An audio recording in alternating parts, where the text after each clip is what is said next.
2월 9일 오늘 하나님의 말씀은 출애굽기 18장 말씀입니다. 8절로 12절 말씀. 모세가 여호와께서 이스라엘을 위하여 바로와 애굽 사람에게 행하신 모든 일과 길에서 그들이 당한 모든 고난과 여호와께서 그들을 구원하신 일을 다 그 장인에게 말하매 이드로가 여호와께서 이스라엘에게 큰 은혜를 베푸사 애굽 사람의 손에서 구원하심을 기뻐하여 이드로가 이르되 여호와를 찬송하리로다. 너희를 애굽 사람의 손 아래에서 건지셨도다. 이제 내가 알았도다. 여호와는 모든 신보다 크심으로 이스라엘에게 교만하게 행하는 그들을 이기셨도다 하고 모세의 장인 이드로가 번제물과 희생제물들을 하나님께 가져오매 아론과 이스라엘 모든 장로가 와서 모세의 장인과 함께 하나님 앞에서 떡을 먹으니라. 본문은 모세의 장인 이드로는 이스라엘의 출애굽 소식을 듣고 모세를 찾아왔고 그는 모세로부터 하나님께서 이스라엘을 그 강한 애굽의 바로의 손에서 어떻게 구출하셨는지에 대해 듣고 하나님께 영광을 돌리는 내용이에요. 모세의 장인인 이드로가 모세의 아내와 두 아들을 데리고 모세를 찾아갔습니다.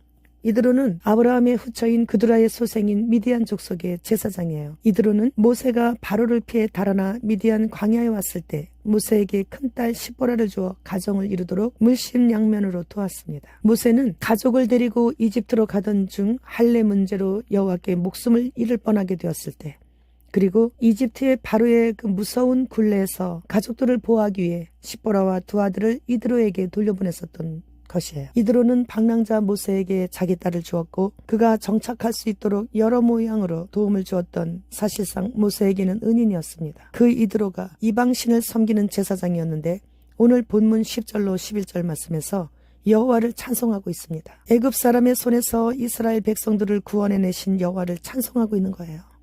그리고 이제 내가 알았도다 라며 모든 신보다 크신 분은 하나님 한 분이시라고 고백하며 찬송하고 있는 것이에요. 이드로는 들을 귀가 있는 사람이었습니다.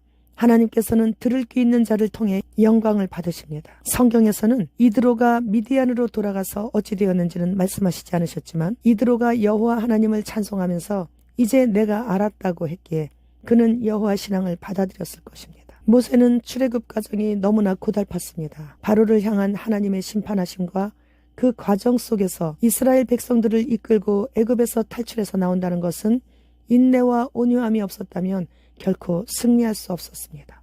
때마다 사건, 사고도 많이 일어났고 위험한 일들도 많이 겪었습니다. 그러나 그때마다 하나님께 엎드렸고 해결받았었습니다.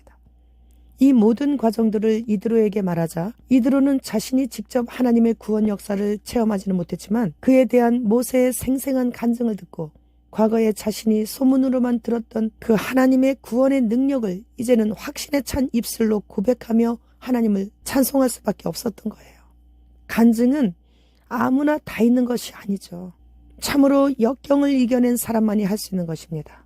따라서 간증이 많은 사람은 그만큼 인생의 풍파와 역경을 헤치고 나오느라 많은 고난을 겪었다는 것을 말해줍니다. 그러나 그러한 간증을 듣고 많은 사람들이 하나님을 간접적으로 체험하게 되어 이드로처럼 하나님을 높이게 되는 것입니다. 로마서 8장 18절 말씀. 생각하건대 현재의 고난은 장차 우리에게 나타날 영광과 비교할 수 없도다. 나에게 다가오는 고난의 내용으로 인해 어떤 환경으로 들어가도 불평하지 않고 굴복하지 않고 잘 이겨냄으로 인해 수많은 사람들을 주님께로 이끌 수 있게 되기에 고난은 변장된 축복의 면류관인 것입니다. 모세가 그 수많은 고난을 겪지 않고 지도자로서 대접만 받았다면 이드로에게 무슨 말을 해주어 이방신의 제사장인 이드로로 하여금 하나님께 번제물과 희생제물을 드리게 될 수 있겠으며 또 아론과 이스라엘의 모든 장로들이 다 와서 모세의 장인과 함께 하나님 앞에서 음식을 먹을 수 있을 정도로 그렇게 확실하게 이드로를 개종시킬 수 있었겠습니까? 전도도